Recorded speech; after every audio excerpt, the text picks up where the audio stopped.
So, I think what I'll do is just grab like that bit there and show some different things you can do with it, with kind of making visualizations and whatnot.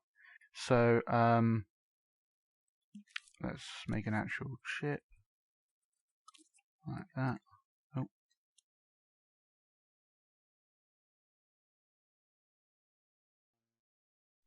Yeah, so let's make a simple thing like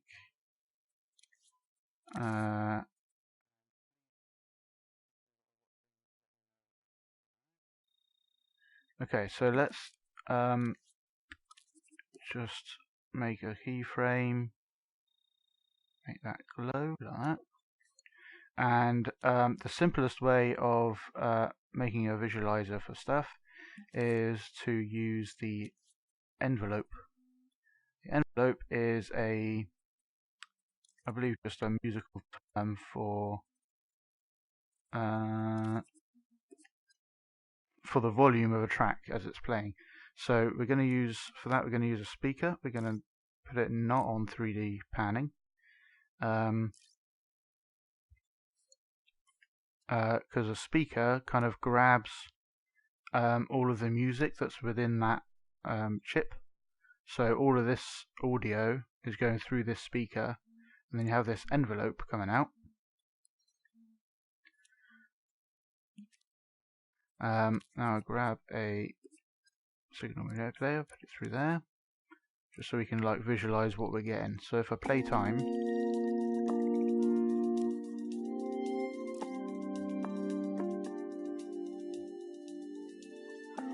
so it's kind of got this wave going on, and if we click on remap thresholds, then it'll grab the minimum value within what is recorded and the maximum value of what is recorded, and set the input range to that, which is very useful. So that then turns it into between 0 and 1. So if we wire that up to the keyframe, you can see it's affecting the glow of that that fleck there, and job done. We can just publish that as a visualization. We can like do many interesting things with it. One such thing might be to, let's make it black like that.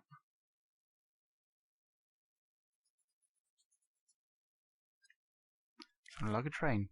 Let's put this on there. Cool. And put it there. And we will have another keyframe to move it over to the end. And now we can, from the timeline, we can get this, turn the grid off, grab the playhead position, which is a value between 0 and 1. It will be 0 at the beginning of a timeline and 1 at the end of a timeline. Or these are the trim handles I should have explained. These are trim handles. If you hover over this top row, then they kind of appear for a bit.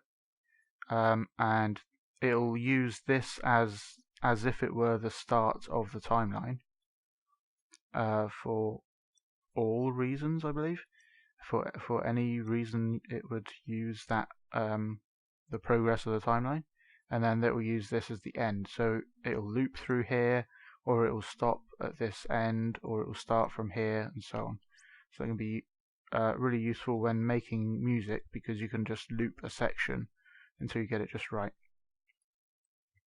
Now let's so playhead position. So it'll be 0 over here, and as it plays through, it will get to 1 over here. So let's try. So because this keyframe is setting it over there, if you power it half power it instead of just on or off, it'll half apply the change. So at 0.5, it will put it in the middle of where it was and where it's recorded it to be. So you can use this to make a track, what do you call it? A line thing that tells you how far through the music you are. You can also like make it into a it'll be a bit tricky in this case. I'll probably give a different example. So if I just turn this off for now and I just have a timeline. This is 8 seconds long, so we could use that and plug that in there, and it takes, let's make it shorter, make it, I'll use L1 and right to expand it horizontally and L1 and left to shrink it horizontally. Now I can see those bars. Those are kind of the frames, because if you count them, there are 30 between there and there, which is between for 1 second, and there are 30 frames for logic stuff in a second. So now I can get really accurate adjustments. Now I can shrink it back down. So now that's exactly 3 seconds.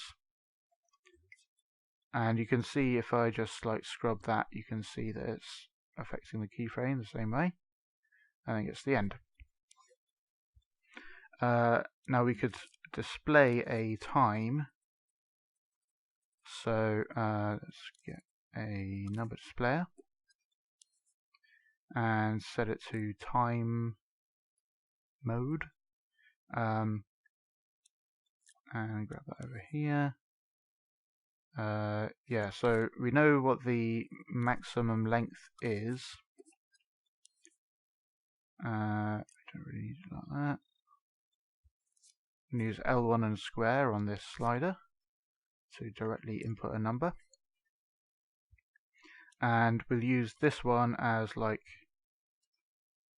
the maximum, like that, and then we use this one for what the current value, what the current point in the song is time wise.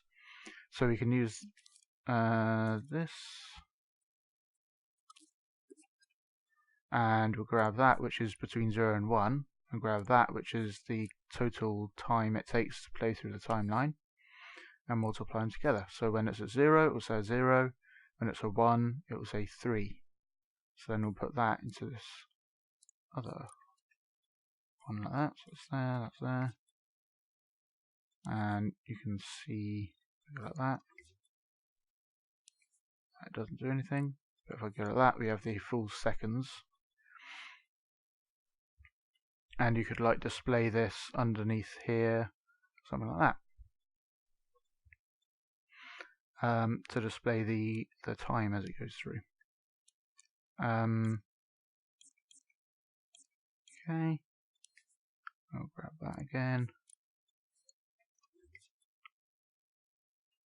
and it's powered off, so it doesn't do anything.